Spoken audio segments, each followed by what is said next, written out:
तो देखिए, अमेरिका लगातार हर देश पर इस वक्त प्रेशर बना रहा है बहुत सारी बातों को, चाहे वो टैरिफ को लेकर या फिर तेल व्यापार को लेकर। और इस बार बारी थी चाइना की। चाइना को अमेरिका ने कहा कि देखिए, आप ईरान से तेल नहीं खरीदेंगे, लेकिन अब चाइना ने सिरे से इसे नकार दिया है।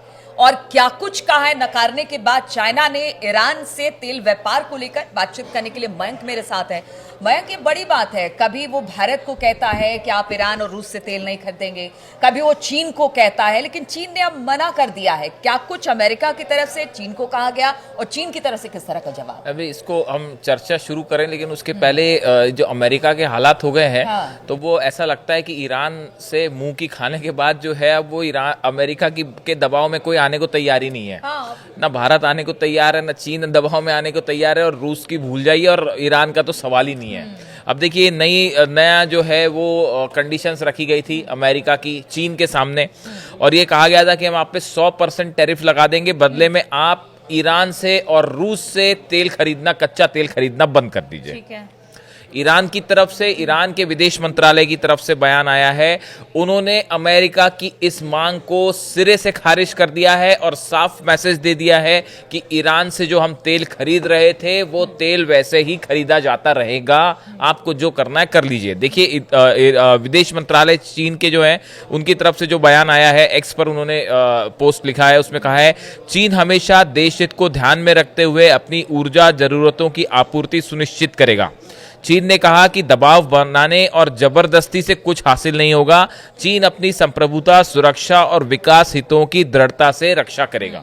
चीन की तरफ से बात कही गई है। देखिए, हम ईरान से हम तेल खरीदे ना खरीदे, रूस से हम तेल खरीदे ना खरीदे, ये हमारा इंटरनल मामला है। हाँ, बिल्कुल। और हम अपने देश की ज़रूरतों के मुताबिक, भाई आपको देश में आपको तेल की ज़रूरत है, इलेक्ट्रिसिटी की ज़रूरत है, उसके मुताबिक ये तेल हम खरीदेंगे। हम सॉवरेन कंट्री हैं और हम तेल खरीदना जारी रखेंगे। अब ये एक देखिए, इस समय जो है वो चीन और अमेरिका के बीच स्टॉकहोम में जो है वो ट्रेड डील को लेकर बात चल रही है और समझौते पर पहुंचने की कोशिश हो रही है, जो अभी वो कहीं नहीं पहुंचा है। ये हालात बिल्कुल वैसे ही हैं जैसे भारत के लिए। भारत की भी अमेरिका से बात चल रही है, और आपने देखा थोड़े दिनों पहले ही अभी जो है वो भारत की 6-7 कंपनियां जो कि ईरान से इंपोर्ट एक्सपोर्ट कर रही थी। ऑलरेडी टैरिफ को लेकर देखिए, चीन और अमेरिका के बीच में पहले से ही तनातनी की स्थिति है। किस तरह से हमने बीच में देखा था, ये लगातार 60, 65, 70 पता नहीं कितने आगे तक निकल गए थे दोनों टैरिफ को लेकर। लेकिन अब बातचीत है, लेकिन कोई भी, चाहे वो अमेरिका क्यों ना हो, वो किसी पर भी अपनी बात को नहीं तोड़ सकता है। अब देखिए, ये पहले अमेरिका ने भारत को कहा, भारत की 6 कंपनीज पर बैन लगा दिया जो कि ईरान के साथ पेट्रोकेमिकल्स का बिजनेस कर रही थी। उसके बाद आप देखिए कि चाइना की तरफ ये रुख हुआ कि आप ईरान से तेल मत खरीदिए। उसके बाद जो है वो भारत के ऊपर भी ये दबाव बना कि आप जो है वो रूस से तेल मत खरीदिए। तो अमेरिका की पॉलिसी देखिए यहाँ पे, मतलब कुछ एक्सपर्ट्स का ऐसा कहना है कि ईरान के ऊपर जो स्ट्राइक हुई, खासकर फोर्दो पे, नतान्स पे, इस्फहान पे, जो उनके न्यूक्लियर रिएक्टर्स हैं, इस पे जो हमले हुए, अमेरिका ये चाह रहा था, अमेरिका के कुछ एक्सपर्ट शायद ये मान के चल रहे थे कि शायद इन हमलों से ईरान डर जाएगा, ईरान का न्यूक्लियर जो प्रोग्राम है ईरान रोक देगा या हम उसको तबाह कर देंगे। अब ये दोनों चीजें नहीं हो पाई, ना तो न्यूक्लियर प्रोग्राम रुक पाया और ना ही वो तबाह हो पाया। इन हालात में अब अमेरिका के लिए बड़ी समस्या ये खड़ी है कि आखिर ईरान के न्यूक्लियर प्रोग्राम को कैसे रोका जाए। देखिए, अभी हमने अपने पिछले वीडियो में जैसा बताया कि अब ईरान ने 2 शर्तें सामने रख दी हैं कि हम अपनी शर्तों पे बात करेंगे। उसके अलावा भी अब्बास अरागची जो विदेश मंत्री हैं, मुझे ये बड़ा मुश्किल लग रहा है। परमाणु समझौते को रोकने की बात अमेरिका तो कर रहा है, लेकिन ये बड़ा मुश्किल है अब जहां से, मतलब विदेश मंत्रालय का ईरान के विदेश मंत्री हैं अब्बास अरागची साहब, उनकी तरफ से नया स्टेटमेंट आया है। उन्होंने इस बात को साफ साफ दोहरा दिया है कि किसी सूरत में जो है वो न्यूक्लियर एनरिचमेंट प्रोग्राम नहीं रुकेगा। अब आपको बात करनी है तो बात करिए, नहीं करनी है तो मत करिए, जंग करनी है तो जंग करिए। अमेरिका ने अपने हाथों से हालात बिगाड़ लिए। अब इस हालात में देखिए, इन हालात में एक बड़ा आप देखिए एक बड़ा ग्रुप बनता जा रहा है, जिसमें आप चीन को शामिल कर लीजिए, आप रूस को शामिल कर लीजिए, नॉर्थ कोरिया को कर लीजिए, ईरान को कर लीजिए, भारत को कर लीजिए। ये 5 ऐसी कंट्रीज हैं जिनके ऊपर लगातार अमेरिका का दबाव बन रहा है। और इनको कहा जा रहा है कि भाई आप ईरान से आप ऑयल ना खरीदें, आप हाँ, रूस से क्योंकि ऑयल। कोई ना कोई किसी ना किसी तरीके से जुड़ा हुआ है। अब देखिए इसके पीछे अमेरिका की मंशा क्या है। अमेरिका की मंशा समझिए, यहाँ अमेरिका दो चीज़ें करना चाह रहा है। एक तो जो टैरिफ वॉर है वो तो है ही, लेकिन उसके अलावा देखिए जब आपका हमलों से काम नहीं बना, आप ईरान को आपने झुकाने की कोशिश करी, हमले किए, जंग करी, तमाम काम किए, हुआ ये कि गोद में बैठा इजराइल जो है वो उसको मुंह की खानी पड़ गई। तो इन हालात में अब बात जो है वो सीधी वॉर से बनती नहीं दिख रही है। देखिए अब उतना आसान नहीं है हमले करना। अगर आप फॉलो करें ईरान के डेवलपमेंट्स, मिलिट्री डेवलपमेंट्स, तो पिछली बार की तरह इजराइल को हमला करना अब आसान नहीं होगा। ईरान ने बहुत तेजी से अपने आप को मिलिट्रीली और हथियारों के हिसाब से, डिफेंस सिस्टम के हिसाब से, एयरक्राफ्ट के हिसाब से बहुत मजबूत कर लिया एक महीने में।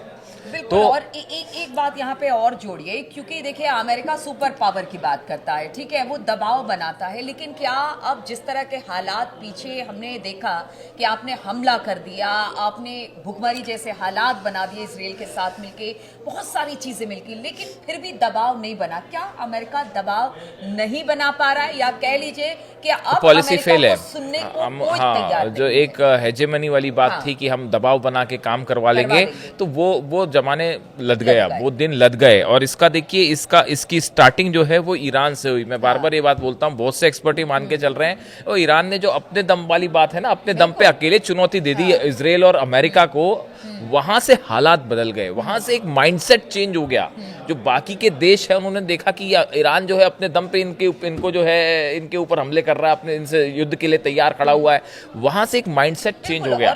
और देखिए बाकी देशों को भी लगा कि अगर सभी संगठित हो जाए तो ज्यादा बेहतर तरीके से अमेरिका जैसे देशों को बहुत सारे एक्सपर्ट्स आ रहे हैं जिनका कहना ऐसा है कि ये जो ट्रम्प पॉलिसी है ये नुकसानदेह हो जाएगी अमेरिका के लिए। अमेरिका की इकोनॉमी बैठ जाएगी अगर ये कंट्रीज, बाकी के देश अगर एकजुट बने रहे। देखिए सबसे बड़ा जो मुद्दा है वो यही है, ये जो बाकी के देश हैं, Iran, Russia, China, India, north Korea, ऐसे कई और देश जिन पे अमेरिका प्रेशर बनाता है ट्रेड डील को लेकर, टैरिफ्स को लेकर, अगर ये एकजुट हो जाए अमेरिका का प्लान फेल। इसमें दो राय नहीं है, ऐसा बहुत सारे एक्सपर्ट मानते हैं। अब देखिए अमेरिका चाह क्या रहा है। अमेरिका का कहना ऐसा है कि भाई आप जो रूस से तेल खरीद रहे हैं उसका इस्तेमाल रशिया यूक्रेन युद्ध में करता है, भाई जो पैसा मिलता है उसको, उसका इस्तेमाल हथियारों में होता है। तो आप अमेरिका चाह क्या रहा है, तेल के जरिए वो यूक्रेन वॉर को कंट्रोल करने की कोशिश कर रहा है। ईरान के जरिए, ईरान कहना ऐसा है कि भाई ईरान जो तेल बेचता है उसमें से 80 से 90% ऑयल जो है वो तो चाइना अकेला खरीद ले रहा है, चाहे लीगल तरीके से चाहे इलीगल तरीके से, और आप लाख समंदर में निगरानी करें वो तेल चाइना पहुंच ही जा रहा है। अब देखिए इनका कहना ऐसा है कि ईरान से अगर तेल खरीदा जाता है तो उससे ईरान अपना डिफेंस सिस्टम मजबूत करेगा, उससे एयरक्राफ्ट खरीदेगा। और हाँ, तो अब तो अमेरिका की जो रणनीति है वो ये है कि ऑयल बिजनेस के थ्रू आप रशिया और ईरान को कमजोर करने की कोशिश करें। और लेकिन अगर आप जब ये कहते हैं कि आप इनसे तेल मत खरीदे, तो सबसे पहला सवाल तो उठ के चाइना ने भी यही कहा, और ईरान तो लगातार यही कह रहा है कि भाई हम सॉवरेन देश हैं, हम संप्रभु देश हैं, आप हमको कौन बताने वाले कि आप एनरिचमेंट करें या ना करें। या चाइना कह रहा है कि भाई हम सॉवरेन कंट्री हैं, आप क्यों बता रहे हैं हमको कि हम किससे तेल खरीदें या नहीं खरीदें। जो विदेश वित्त मंत्री हैं अमेरिका के, स्टॉक बेसेंट, इनकी तरफ से बयान आया है कि रूस से तेल खरीदने की बात आती है तब चीन अपनी संप्रभुता को बहुत गंभीरता से लेता है। उन्होंने टॉन्ट की एक चाइना के इस बयान को लेके कि भाई जब तेल की बात आती है तो चाइना ये भी जा रहा है कि जब अगर रूस और ईरान इन सब जगहों से तेल ना खरीदे तो इस पर पूरी ग्लोबल जो एक तरह से अर्थव्यवस्था इम्बैलेंस हो जाएगा वो। हाँ, इम्बैलेंस हो जाएगा। बिल्कुल देखिए अपने प्रॉफिट के लिए पूरी दुनिया को महंगाई की मार में नहीं झोंक सकते हैं। ये भी एक्सपर्ट बोलते हैं, कहते हैं कि अमेरिका कुछ भी कर सकता है इसके लिए। देखिए एक नए आंकड़े सामने आए हैं, ये इस बात को बताता है कि अमेरिका का प्रेशर कितनी बुरी तरह से फेल हो रहा है, अमेरिका की पॉलिसी कहां फेल हो रही है। कीव स्कूल ऑफ इकोनॉमिक्स के KSE इंस्टीट्यूट का एक आंकड़े सामने आए हैं जो ये कह रहे हैं कि अप्रैल में चीन द्वारा रूसी तेल का आयात पिछले महीने की तुलना में 20% बढ़कर 13 लाख बैरल प्रतिदिन से ज्यादा हो गया है। कहाँ तो उसको अमेरिका कम करने की कोशिश कर रहा है, और दूसरी तरफ ये जो कीव स्कूल ऑफ इकोनॉमिक्स के आंकड़े आ रहे हैं वो कह रहे हैं कि भैया वो जो है 20% और बढ़ गया है। आप इससे अंदाज लगाइए कि ईरान को लेकर ना किसी तरह का दबाव काम आ रहा है, ना ईरान के ऊपर दबाव काम आ रहा है, ना ही उनके सहयोगियों के ऊपर काम आ रहा है। अब वो चाहे हथियारों वाली बात हो, चाहे वो न्यूक्लियर डील वाली बात हो, और वो या फिर ऑयल पॉलिटिक्स हो। अब चाइना जो है वो खुल के ईरान के साथ खड़ा हो गया है कि अब हम जो है किसी भी सूरत में आप जो है चाहे आप टैरिफ लगाइए या जो भी डील करिए नहीं करिए, लेकिन ऑयल खरीदना ईरान से जारी रहेगा। तो देखिए, सभी देश ने अमेरिका को एक तरह से कह दीजिए कि आईना दिखा दिया है कि आप जो कहेंगे उसको हम मान लेंगे, ऐसा हो नहीं सकता है।